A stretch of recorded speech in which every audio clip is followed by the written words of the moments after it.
And they're coming to Canada, and that's the retail giant Target. And of course, it doesn't take too much to figure out what the target is. The target could be the old Maple Leaf guys here in Canada.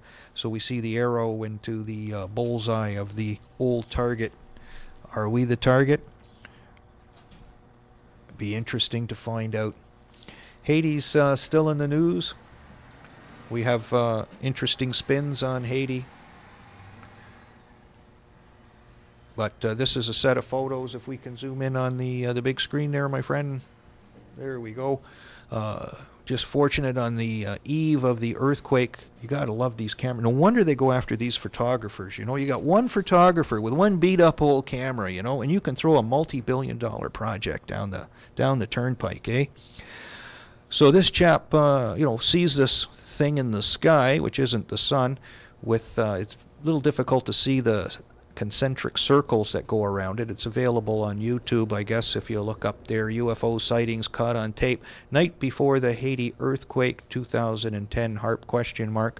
So this was supposed to be taken by some locals and some nuns, hopefully not Vatican assassin nuns. And you just see this little monkey going through the sky with these concentric circles like the ones you had in Norway all over the sky, and then material being spewed off here in this star pattern around this little monkey, and then going up a little higher in the sky and whatever. So basically, you know, what we're seeing, or what appears to be there, is not so much necessarily HARP, but more a plasma.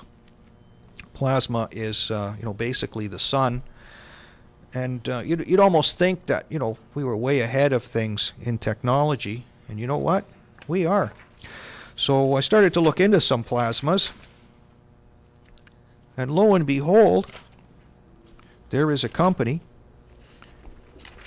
run by a former director of NASA that has a contract with NASA. The company was founded in 2005. It's called Ad Astra Rocket Company, and they're making plasma engines. A plasma engine will be able to get a rocket from Earth to Mars in 40 days instead of 2 years. Now that's, you know, that's like giving up the horse and wagon. This little puppy called Vasimir with a VF200 engine, or 200 kilowatt powered engine, is just absolutely amazing. This thing is supposed to be attached to the International Space Station in 2013 for testing. I had no idea, and same with a lot of people I know that are into rockets and this sort of thing, that this is, you know, even on the horizon, that we've had technology that's that advanced. It's just shocking, absolutely shocking. Something even more shocking than that is the fact that we have a company in Nova Scotia that builds rockets for this puppy. And this is our CBC News there. If we zoom in on there, this is the rocket company here in Nova Scotia. They're assembling an Ad Astra rocket at Nattel's Radio Frequency Amplifiers Company. See, they usually do amplification. And we're dealing with issues like HARP and plasma. You know, a little amplification can go a long way, a long, long way. So radio waves from the amplifier heat gas such as argon or xenon into a plasma as hot as the surface of the sun. Well, then my question is, as a novice, when you look at that little steel tank or something like that, is how the hell is that going to hold the heat of the sun? So generally, this material is held in a magnetic field that propels the plasma outside of the rocket at great speeds. And of course, you go at great speeds as you swallow your teeth on your way to Mars. But then, of course, almost anything that's made for the military usually has another alternative as opposed to engines or power. They also have an alternative called bombs, and they make things that blow up. And I think plasma is just one of those things, because there's just too many pictures of these sorts of things in the sky lately. After this event in Haiti, another thing happened. Somebody else had a rocket issue. Of course, they took their own pictures and put them on the internet. But the Indian Space Center, the Vikram Sarabhai Space Center, conducted a series of rocket launches to allegedly look at an eclipse just after this earthquake, or supposed earthquake. One of the things that they're monitoring is They're using Langmuir probes and electric field probes to study the characteristics of E-region plasma waves and the generation process associated with submeter waves in relation to plasma temperature. And when they say E-region, they're meaning the equatorial region where Haiti is, or they are as well. But I just, like, if you were really, really, really stuck and you needed NASA to chip up some rockets fast, I don't even know if they could pump up 11 rockets, but India sure did, and we got at least 3 up in the air, maybe even more. Maybe this poor lady just got the tail end of the rocket shot. Then another just bizarre story is Israel has been subcontracted by the U.S. Defense Department to simulate earthquakes. So Israel makes waves by simulating an earthquake August 9th of last year. The Seismologic Division of the Ministry of National Infrastructure's Geophysical Institute, spell that when you're drunk, will attempt to simulate an earthquake in the southern Negev on Thursday. The experiment, financed by the U.S. Department of Defense, is a joint project with the University of Hawaii, not that you can't find any earthquakes in Hawaii, and is part of a scientific project intended to improve seismological and acoustic readings in Israel in the environs of up to 1,000 kilometers radius. The experiment intends to improve understanding of sound waves in the atmosphere. They're going to drop 80 tons of explosive materials and create a magnitude 3 earthquake. This isn't the first time they've done this. They also did it in 2004 in June when they detonated 32 tons of explosives.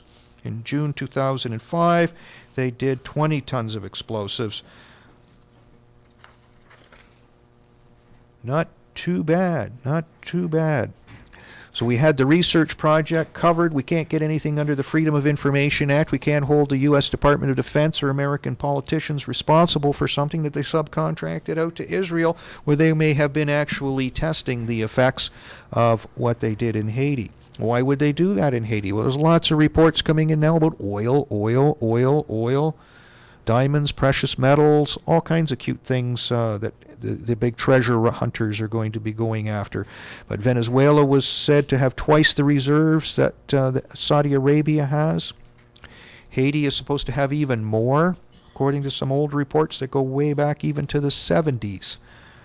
Just got to get rid of all those filthy black people that kind of get near all those big corporate properties, so we can rebuild it now and maybe reposition some of our worker slaves somewhere else. And then another story that just kind of, gets forgotten, goes by the wayside. We did lose a nuke a couple of years ago, didn't we? Remember Barksdale, Minot Air Force Base? Somebody put some nukes on a big bomber, sent them across country. Most of the people that were involved with that were killed. Suicides, homicides, accidents, all sorts of big things. So what the hell really happened? They still got that nuke? Did they use it in Haiti? Did they put it in a subterranean chamber? And instead of using 80 tons of conventional explosives? Because it just said, one of these experts said that earthquake was 35 more times powerful than the Hiroshima bomb. And that's about the average payload of a tactical battlefield nuclear weapon they have in the inventory today. Just about 35 times more powerful. What a coincidence. What a coincidence. Nick Begich has spoken a lot about thermonuclear explosions and other kinds of explosions they have that don't release any nuclear fallout, and I would guess that that's probably the old plasma bomb. You see, it's just absolutely shocking that this much can go on, that so much of it can even be in the open. Nobody talks about it. Doesn't really get into the mainstream debating process, and that's why you have to change that channel, people. Then we have a missing person we talked about last week's show. We showed you about some of those anomalies in Australia. Well, we had another anomaly happen in Australia, and it wasn't a big circle cloud with bizarre patterns. It looks like somebody cracked up the HAARP machine, because maybe they cracked up the HAARP machine because somebody let loose with a plasma weapon and they were deflecting the guidance system. Who knows? But an interesting man went missing. Herman Rockefeller, cousins of someone else named Rockefeller in the United States. So he was at an airport, gets in his car, he's never seen again. So they know he got on the plane. They know he landed. He landed in